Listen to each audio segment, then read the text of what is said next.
Yanatan dreamt again that night. As before, she laid on the barrens, the sun setting above her. But this time, she could move. Sitting up, she looked around for the snake. No sign of it.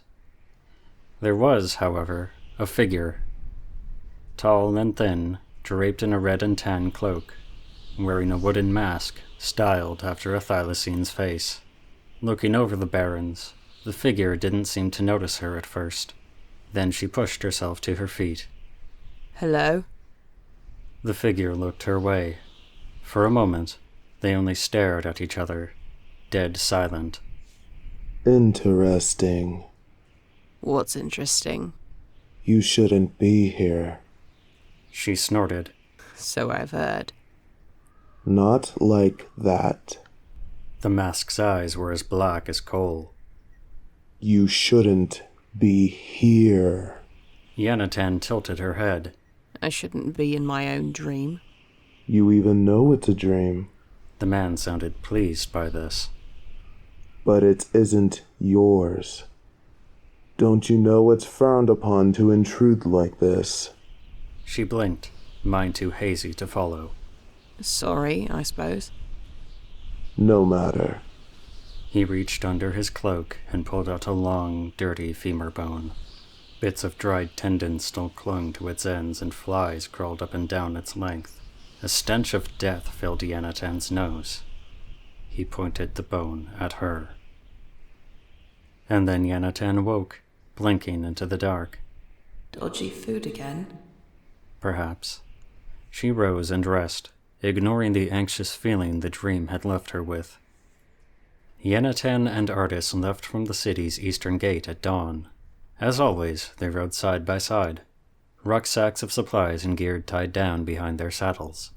With only an orange tinge on the horizon, the outback still wore a cloak of cool nighttime shadow.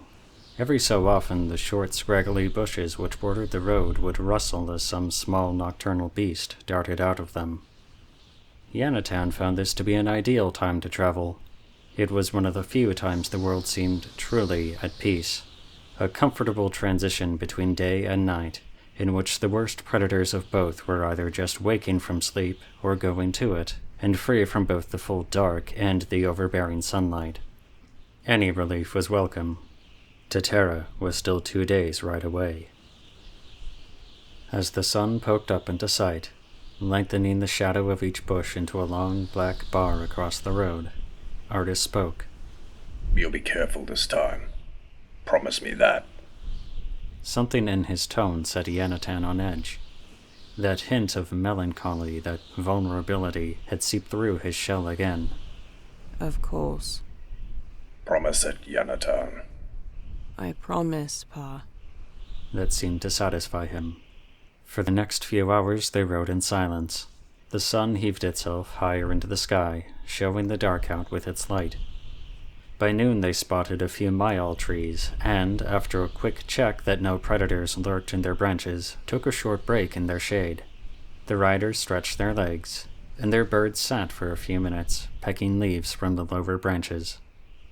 Ardus checked the itinerary Drahoyong had given them before the noblemen left Imperohol last night. According to said document, they were to meet the Lord's men at an inn called the Toppled Taipan. First stop is Ganechio, little village along the road.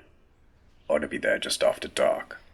Yanatan took a sip from her water skin, the liquid tracing a cold trail down her throat. We're making good time. Ardus folded the parchment and returned it to his saddlebag. So we are. Still, he seemed distant. Yanatan couldn't help but ask. Were you good friends with this Rust fella? I was. His tone had a rocky edge that brokered no prying. After a few more minutes, they mounted and rode on. Soon they spotted a trio of Baron's guards approaching, men in black sleeveless tunics with matching wide-brimmed hats. From their hips hung falchions and quivers of bolts, and a crossbow was slung over each man's back. They rode terror birds, similar to Toby and Andy but lither, their talons longer and their narrower beaks tipped with flesh-tearing hooks. The man at the front waved to the hunters. "Hail!" The hunters waved back. Ardus returning the greeting. As they approached each other, the front guard said, "Hope you're not going far." To Terra, actually. Under the shade of his hat, the guardsman's brow raised. "That'll be far, friend." Andy, with a low coo, craned his neck towards the guard's mount. The terror bird pulled its head back from him. We've a bounty to collect. Now that brow furrowed. "Yeah, I guess that follows." Behind him, another man asked, "You after Luca Rust?" That we are. The first man looked between the hunters, holding longer on Yanatan. "Just the two of you?" We'll manage. In this line of work, it generally paid not to share anything that didn't need to be shared. The guard only tipped his hat and said, flat as the Baron's, "Best of luck." The hunters nodded back, and the two parties parted ways.